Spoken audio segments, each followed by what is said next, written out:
All right, click the links for Odysee, BitChute, Gab, the new Discord, or support the channel anonymously or conventionally. How did I mispronounce 2 words?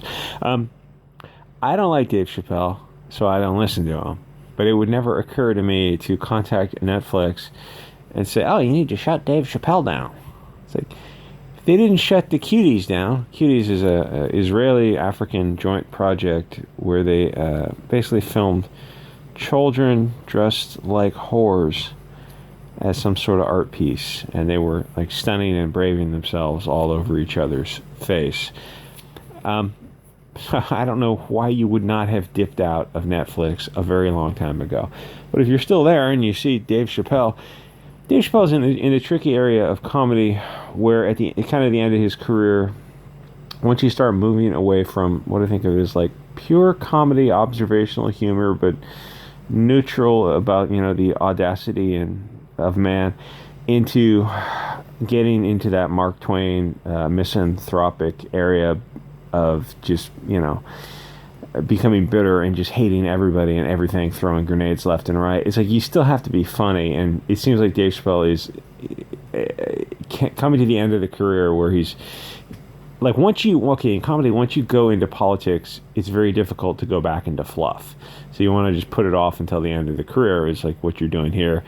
I don't know how many more stand-ups he's got left in him, because he's a tricky little guy where he's got issues with white people, which is about, most of his audience.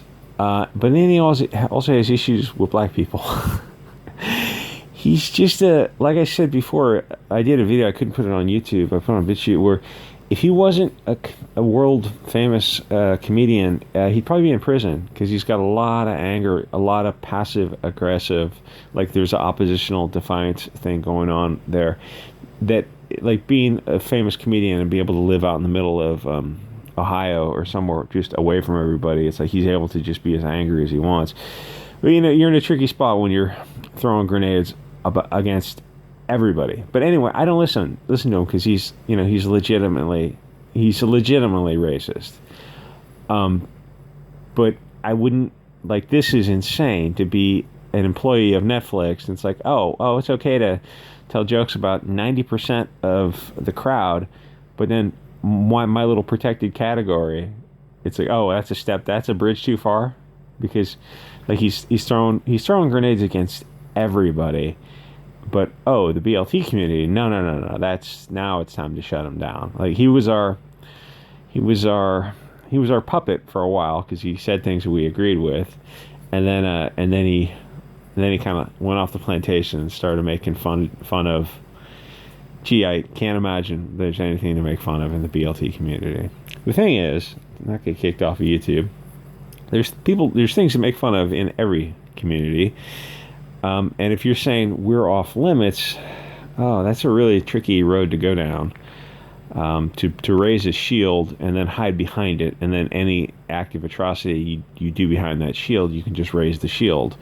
That's not a road you want to go down. It's going to make people resent you, and that resentment will turn to hatred, and then who knows where it'll go from there.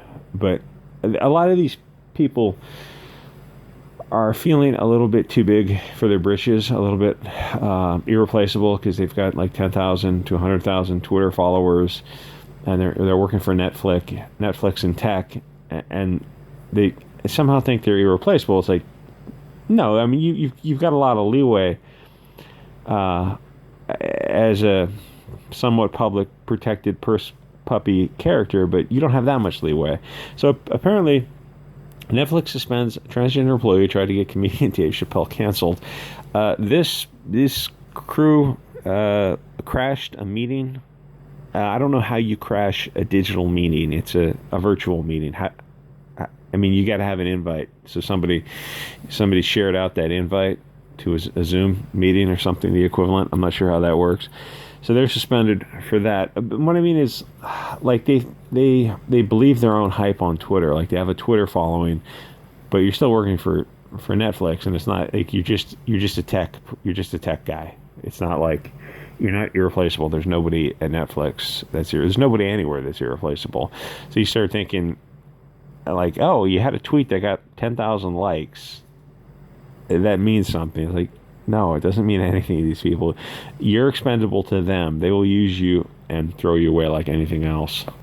The thing is, if you hire activists and then you expect them not to be activists in your employ, I don't know what to tell you. So they, for the record, is actually what silencing someone looks like. Queer and trans Netflix employee Tara Field, okay, Earthfield, was suspended from their job for confronting management for platforming Chappelle's transphobic comedy special, a comedy I disagree with.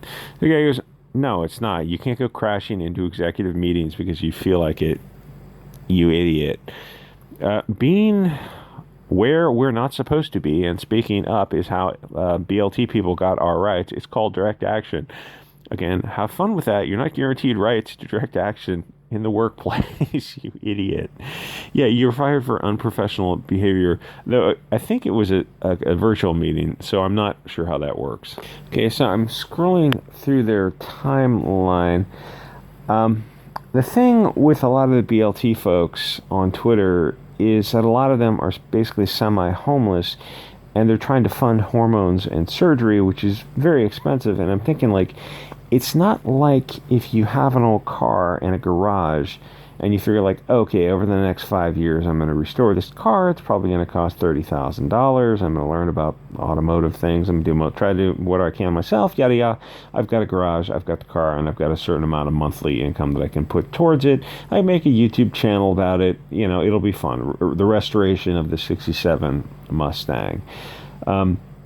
The thing is, that doesn't affect your health. It's like, yeah, you work on the thing every weekend, but it's not, it's like you're in a stable position, and even that's something. It's like, okay, I'm going to put X amount of dollars into it, but it's not, you can set it aside if you want, and if you haven't, or the rule of thumb with stuff like that, cars and bikes, boats, is if you haven't used it in so many months, you go, okay, I haven't touched this project in so many months, it's time to sell it to someone else who can, you know, do what they wish with it, because it's just taking up space in the garage.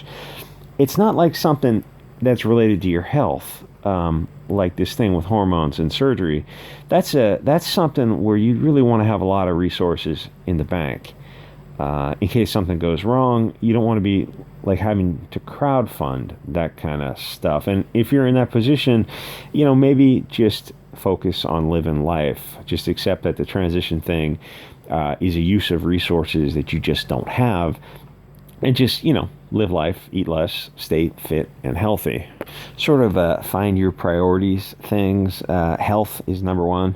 Family, if you're disconnected from your family, like I suspect a lot of these people with the facial tattoos are, you know, try to reconnect if possible. Focus on getting healthy physically and mentally, and if you want to start a family, that's something to think about.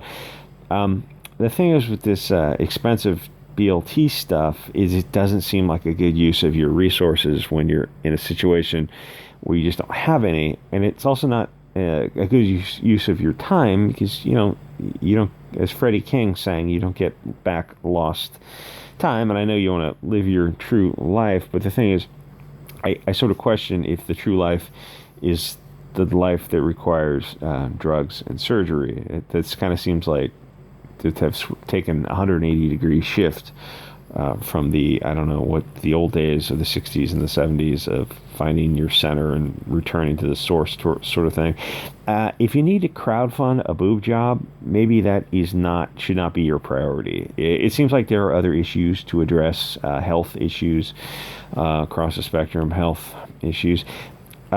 And you may never actually go through with it. It just may not happen in this life. Like, yeah, you might be able to restore a Mustang, but restoring a Ferrari is probably not going to happen for most people.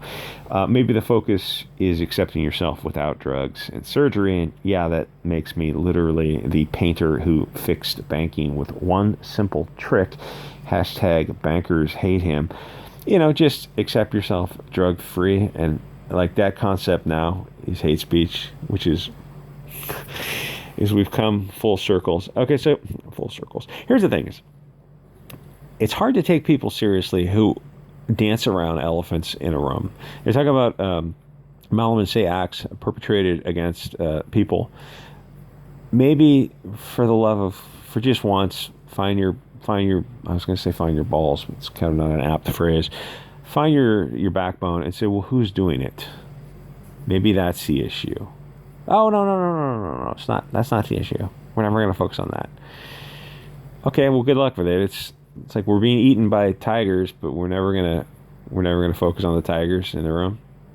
Are you tiger phobic? I didn't know I was talking to an actual tiger phobic.